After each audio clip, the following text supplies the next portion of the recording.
Hello everyone, my name is Julie, and I'd like to share my story with you. My mother-in-law, Kelly, wasn't always the vain and shallow woman she is today. This transformation in her personality happened later in life, or at least that's what my husband, James, believes. Growing up, James and Kelly lived a modest life. They didn't have much, but they made do with what they had.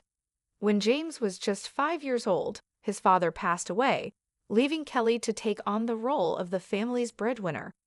She worked hard to provide for them, and they led a simple yet content life until James graduated from college and landed a great job.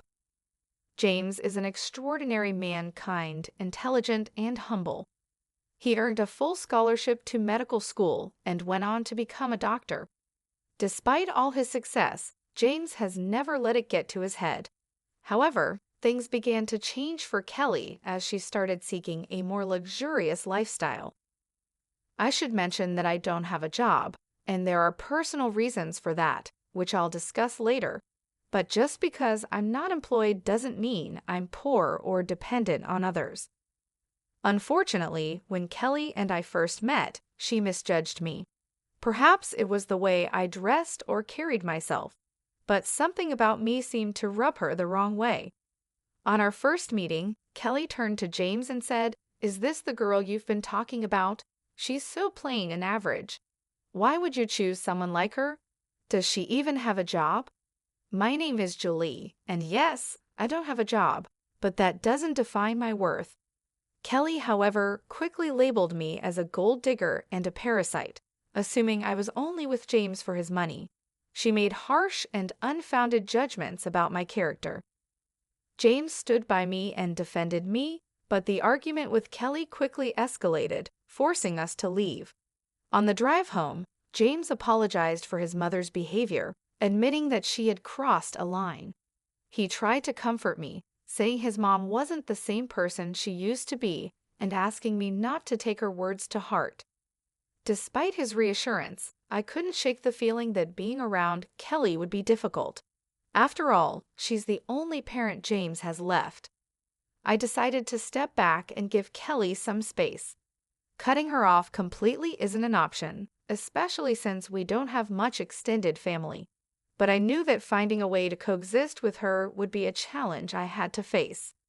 "I won't force you to be friends with her," James said, "but can you at least try to be civil when you're around her?" "I can be respectful towards your mom, James, but I doubt she'll do the same for me," I replied, feeling a mix of frustration and concern. "Don't worry, Julie," he reassured me. "I'll make sure she doesn't cross the line. If things get out of hand, we can talk about reducing contact. I love my mom, but I love you too, and I won't let her harass you for no reason." Despite James's assurances, I still felt uneasy about my relationship with Kelly. Even though James promised to stand up for me, I couldn't shake the feeling that things wouldn't be so simple. James and I got married 2 years after we started dating. Due to financial constraints, we opted for a small court wedding. At the time, James was sending a significant amount of money to Kelly every month, claiming it was for emergencies. Even after our marriage, he continued to send her money, which strained our finances. I didn't object because I believed he had the right to support his mom, but it wasn't long before Kelly became a real problem in our lives. She often spoke ill of me, gossiping with her friends and spreading rumors that I was a gold digger. At first, I tried to ignore it, but as the rumors began to affect my reputation, it became harder to brush off. Despite James's efforts to defend me, Kelly never treated me kindly. She seemed convinced that I wasn't good enough for her son. Then, one day, James came to me with surprising news. "My mom wants to invite you to a small party she's hosting," he said. I was immediately skeptical. "Why would she invite me when she clearly dislikes me?" I asked, not hiding my doubts. James explained, "She promised me she's trying to improve and wants you to be there. I know it seems odd, especially with her recent financial struggles, but she assured me she managed somehow." Despite my concerns, I agreed to attend the party. James was hopeful that his mom was making an effort, and I wanted to keep an open mind. I truly wanted us to mend our relationship and maybe even become friends, though I had serious doubts about whether Kelly would ever see me as more than an obstacle in her son's life. The next day, Kelly texted me, and I'd assumed it was to formally invite me to the party. However, her message took an unexpected turn. She started by talking about the party, which she planned to host at a five-star hotel that everyone had been raving about. She seemed thrilled, promising her friends a fantastic time and planning to invite around 21 people. Curious about the details, I asked Kelly if I was invited to the party, especially since James had assured me that I was welcome. To my surprise, Kelly's response was laced with arrogance and disdain. She made it very clear that I was not invited, emphasizing how exclusive the event was due to her wealth, family status, and the supposed high-class nature of her friends. I was shocked and confused. James had genuinely believed that Kelly intended to invite me, and now I was faced with this unexpected coldness. When I mentioned my assumption that I was invited, Kelly responded with condescending remarks, implying that I wouldn't understand the complexities of planning such an event. Despite feeling hurt, I decided to maintain my dignity. I calmly acknowledged her message and made it clear that I wouldn't attend if I wasn't wanted. Kelly reiterated her stance, once again highlighting her class and status. It took all my strength to resist the urge to respond with anger. Disappointed and hurt, I chose not to share this incident with James. Instead, I decided to quietly wait for the day of the party. As the day of the party approached, Kelly, oblivious to the emotional impact of her actions, sent me a picture. It showed her and her friends dressed in designer outfits, flaunting their wealth and status on social media. I chose not to respond, instead focusing on my work and waiting patiently for what would happen next. After about 5 hours, I received a call from my dad. Here's a little confession. My dad owns the very hotel where Kelly was hosting her party. Unbeknownst to Kelly, 5 years ago, I inherited a substantial amount of money from my grandfather, which I wisely invested in my dad's business. As a result, I now receive a share of the profits from the hotel and other family-owned ventures.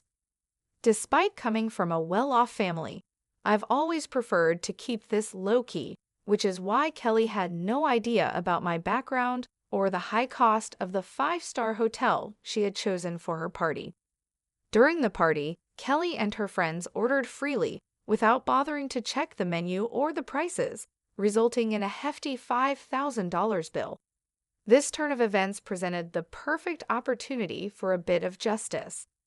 My dad called to inform me that Kelly was at the hotel, shocked by the $5,000 bill she had amassed. She was now pleading for a 60% discount, claiming she was short on cash. What made the situation even more satisfying was that Kelly and her friends had been rude and entitled throughout the event, upsetting the hotel staff. As expected, I shared my frustration with my dad, recounting how Kelly had boasted about her party just to mock me for not being invited. The irony wasn't lost on me here. She was flaunting a party she couldn't even afford. My dad understood my frustration and also mentioned how difficult Kelly and her friends had made things for his staff with their rude behavior. Seeing a chance for some poetic justice, I suggested a little revenge. I proposed that Kelly and her friends should be made to wash the dishes, clean the entire kitchen, and mop the floors as a consequence of their insulting behavior. I wanted to make sure that everyone who had mistreated the staff would face the same consequences. And if Kelly tried to pull any tricks, my dad could always call the cops on her. My dad laughed at the idea and gave it a big thumbs up. He even offered to send me pictures of the whole event. It seemed like the perfect opportunity to turn the tables on Kelly and teach her a lesson about humility and respect. Just the thought of it brought a sense of satisfaction, knowing she would finally face the consequences of her actions. A little over an hour later, my dad sent me pictures of Kelly and her friends washing dishes and scrubbing the floors at our restaurant. The images were priceless. My dad also shared a funny twist in the story. When Kelly spotted him at the restaurant, she looked relieved, thinking she was about to be rescued. She confidently told him that she knew the owner and they would be able to get out of the situation. But to her shock, my dad instructed her to start cleaning the restaurant. Kelly was stunned and tried to protest, but my dad quickly reminded her that since she didn't consider me family, he didn't consider her family either. It was a hilarious turn of events, and while I wish I could have been there to see it in person, the pictures were more than enough to make my day. A little while later, James came home looking visibly upset. I could tell that Kelly had already contacted him and likely twisted the story to suit her narrative. As he approached me, he immediately questioned what he had heard something about my dad making his mom wash dishes at the restaurant. I calmly explained the situation to James, letting him know that what happened was standard practice for us in such scenarios. Kelly had gone to our family's restaurant, racked up a $5,000 bill, and then claimed she only had $2,500 to pay. On top of that, she had harassed the staff, and her entire party had been a nightmare to deal with. Given the circumstances, I believe the consequences were more than fair. James seemed surprised by this and asked who Kelly had taken with her and what they had ordered. I informed him that she had taken 21 people and they had ordered a lot, especially the most expensive items on the menu. He expressed disbelief, saying that Kelly had told him she was only taking 5 people and had even invited me, but I had declined. I quickly clarified that things hadn't happened that way at all and showed him the text messages Kelly had sent me. James, wanting to fully understand the situation, asked to see the bills and the texts. I handed him my phone so he could read through everything, and my dad also sent him copies of the bills. To further illustrate what had gone on, I showed him pictures of the extravagant party Kelly had thrown. As James looked through the evidence, his anger grew. He immediately called Kelly to confront her, asking why she hadn't told him the full story. Kelly tried to downplay the situation, claiming she had only mentioned being short on cash and accused me of twisting the story to sabotage her. James wasn't having any of it. He pointed out that not only had she declined my invitation, but she had also insulted me by saying I wasn't classy enough for her. Kelly attempted to brush it off as a harmless joke, but James wasn't buying it. He pressed her on why she would spend thousands of dollars on a lavish party with friends while simultaneously disrespecting his wife. Kelly was left stumbling over her words, trying to justify her actions, but James made it clear that he was disappointed and shocked by her behavior. He couldn't believe she had spent $5,000 on food and drinks while treating me with such disdain. I made a mistake by giving you money whenever you asked for it, Mom, James said firmly. But guess what? I'm not giving you any more money ever again. Kelly, taken aback, responded, But James, you've been so supportive for so long. You can't just stop now. It was a one-time mistake. Why are you overreacting? No, Mom, I'm not overreacting, James replied, his voice steady. This isn't a one-time mistake. If you can't even consider my wife as family, I don't want anything to do with you. I kept hoping you'd change your mind, but you never did. I'm not going to pay you just so you can insult my wife and call her classless, especially when she has sacrificed so much to support you. This ends now. With that, James ended the call and blocked Kelly's number. He turned to me with deep regret in his eyes and apologized profusely for getting angry at me without knowing the full story. I forgave him because, in the end, he stood up for me when it really mattered. We had a serious discussion about Kelly and agreed that she would no longer be a part of our lives, at least for the time being. Although James is now a wealthy man, he understands the importance of staying humble. He found Kelly's behavior completely unacceptable, especially since it was directed towards me. I wholeheartedly agreed it was unfair, and I was ready to remove her from our lives for good. In the days that followed, Kelly's desperation grew. She realized that her own actions might have permanently damaged her relationship with her son, sending her into a state of panic. She started showing up at our house, demanding to speak with James.